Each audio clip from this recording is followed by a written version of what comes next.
దేవుని ఘనమైన శ్రేష్టమైన పరిశుద్ధ నామమునకు మహిమ స్తుతి ప్రభావములు కలుగునుగాక. బాగున్నారా? దేవాది దేవుడు మరొక నూతన దినాన్ని మన జీవితంలో ఆయన అనుగ్రహించి ఉన్నారు. దేవాది దేవుడు ఒక నూతనమైన వాగ్దానము ద్వారా ఈరోజు మనందరితో మాట్లాడి మనలను బలపరిచి మన జీవితాలలో గొప్ప కార్యాలు చేయాలని దేవాది దేవుడు పరిశుద్ధాత్మ దేవుడు ఆశపడుతూ ఉన్నారు. ఈరోజు మీరు కూడా ఈ వాగ్దానము పొందుకోవడానికి ప్రార్థనాపూర్వకముగా ఎదురు చూస్తూ ఉన్నారని నమ్ముచూ ఉన్నాను.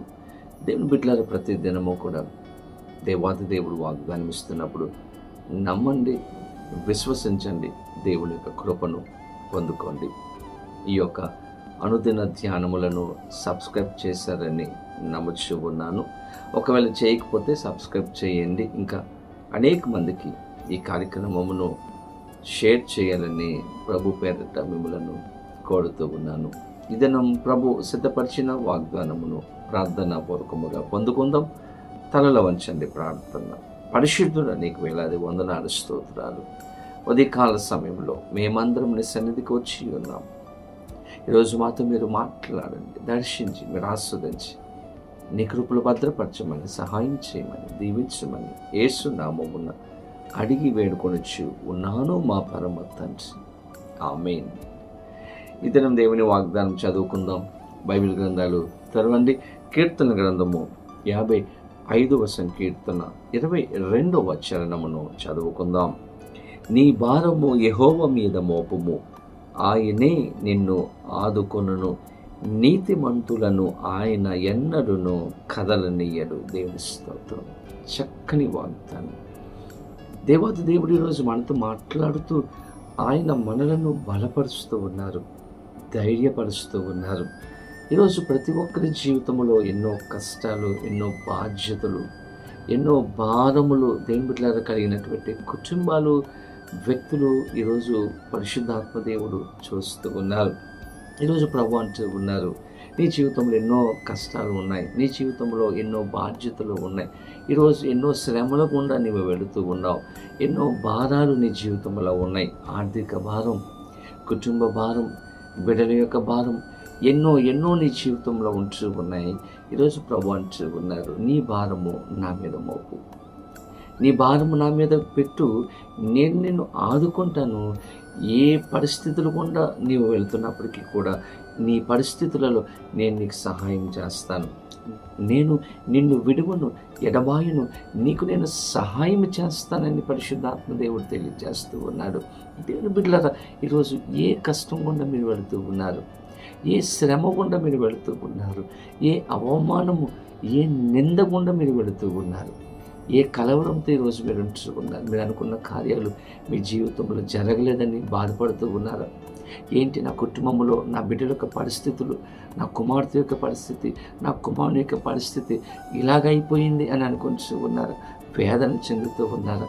ఏంటి, నేను అనుకున్న పనులు అవ్వడం లేదు, ఎన్నో ఆర్థికపరమైనటువంటి ఇబ్బందులు ఉన్నాయి, అప్పులతో నేను సతమతం అవుతూ ఉన్నాను, ఈరోజు ఎలాగ నా జీవితం, ఈరోజు ఎలాగ నా భవిష్యత్తు అని మీరు ఆలోచన చేస్తూ ఉన్నారా? ఈరోజు దేనికి కలవరం చెందకండి, దేనికి కూడా భయపడకండి. ఈరోజు ఏ భారం అయితే నీ జీవితంలో ఉందో, ఏ కష్టమైతే నీ జీవితంలో ఉందో, ఏ సమస్య అయితే నీ జీవితంలో ఉందో ప్రభు మీద మోపండి, ప్రభు దగ్గరకు తీసుకుని రండి, ప్రభు దగ్గర చెప్పుకోండి. ఖచ్చితంగా ఆయన మనకు సహాయం చేసే గొప్ప దేవుడు. దేవుని బిడ్డలారా, ఆయన మనల్ని ప్రేమించే దేవుడు. ఆయన ఈ లోకంలో మనకు సహాయం చేయగలిగినటువంటి ఒకే ఒక దేవుడు ఆయన మాత్రమే. ఆయన దగ్గరికి రండి. అందుకే వాక్యం తెలియజేస్తూ ఉంది, మనుష్యులను ఆశ్రయించడము కంటే యెహోవాను ఆశ్రయించడం మేలు. ఎందుకంటే ఆయన మన భారములు మోసే దేవుడు, ఆయన మన శ్రమలలో మనకు తోడుగా ఉండే దేవుడుగా నిలిచి ఉన్నాడు. ఈరోజు మన యొక్క కుటుంబ సభ్యులు, బంధువులు, స్నేహితులు మనకు దూరంగా ఉండవచ్చేమో మన కష్టాలలో, కానీ మన కష్టాలలో అండగా నిలబడే దేవుడు మన దేవాది దేవుడు యేసుక్రీస్తు ప్రభువారు. దేవుని బిడ్డలారా, ఎన్ని నష్టాలు నీ జీవితంలో కలిగిన దేవునికి నమ్మకంగా ఉండడం, జీవించడం నేర్చుకో. యోబు జీవితంలో సమస్తాన్ని కోల్పోయాడు, కుటుంబాన్ని కోల్పోయాడు, ఆస్తిని కోల్పోయాడు, తన యొక్క పేరు ప్రఖ్యాతులు కోల్పోయాడు, సమస్తాన్ని కోల్పోయాడు. కానీ ఏనాడు కూడా దేవుణ్ణి నిందించలేదు. ఎన్నో సమస్యలు, ఎన్నో శ్రమలు, ఎన్నో నిందలు గుండా యోబు వెళ్ళాడు. ఎన్నో మాటలు అంటూ ఉంది తన భార్య, కానీ ఏ రోజు కూడా దేవుణ్ణి ప్రశ్నించలేదు, ఏ రోజు కూడా దేవుని నిందించలేదు. వాక్యం చెబుతుంది చిన్న పాపం కూడా యోబు చేయలేదంట. యోబు అన్నాడు, యెహోవా ఇచ్చెను, యెహోవా తీసుకున్నాడు. దేవుని మీద తన భారాన్ని పెట్టాడు, దేవుని మీద ఆనుకున్నాడు, దేవుని యందు విశ్వాసం ఉంచాడు. దేవుడు ఇచ్చాడు కదా, దేవుడు తీసుకున్నాడు. అవసరమైతే మరలా దేవుడే ఇస్తాడు. అది అతనికి నమ్మకం. ఈరోజు నీ జీవితంలో నీకున్న పరిస్థితిని బట్టి కృంగిపోకు, వేదన చెందుకు, దుఃఖించుకు. ప్రభు దగ్గరికి రా, ప్రభుని అడుగు, ప్రభు సన్నిధానంలో నీ సమస్యను చెప్పుకో. ఆయన నీకు సహాయం చేస్తాడు. దేవుని బిడ్డలు యోబును దీవించాడు, రెండంతల ఆశీర్వాదమును యోబుకిచ్చాడు. ఈరోజు నిన్ను కూడా దీవించాలని ఆశపడుతూ ఉన్నారు. నీకున్న భారమును, నీకున్న కష్టమును తీసివేయాలని ఆశపడుతూ ఉన్నారు. ఎప్పుడంటే ప్రభు దగ్గరికి వచ్చినప్పుడు, ప్రభు దగ్గరికి చెప్పుకున్నప్పుడు, ప్రభుని ఆశ్రయించినప్పుడు దేవుడు గొప్ప కార్యం చేస్తాడు. నీ భారము యెహోవా మీద మోపము, ఆయన నిన్ను ఆదుకొనును.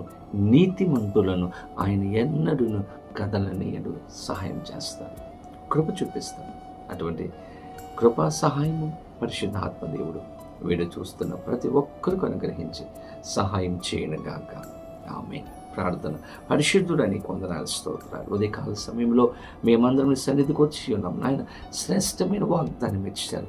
ఈ వాగ్దానం ప్రతి ఒక్కరి జీవితంలో నెరవేర్చండి. ఏ భారముతో, ఏ కష్టముతో, ఏ సమస్యతో నీ సన్నిధికి వచ్చి ప్రార్థన చేస్తూ ఉన్నారు, నెమ్మదినివ్వండి, సమాధానం ఇవ్వండి, సంతోషం అనుగ్రహించి వారి జీవితాలలో గొప్ప కార్యాలు చేయమని దీవించమని యేసు నామమున అడిగి వేడుకొనుచు ఉన్నాము మా పరమ తండ్రి. ఆమేన్. తండ్రి, కుమార, పరిశుద్ధాత్మతని యొక్క దేవుని యొక్క దీవెన ఆశీర్వాదము సదాకాలము కలుగునుగాక. ఆమేన్. దేవుడు మిమ్మల్ని దీవించునుగాక. ఆమేన్.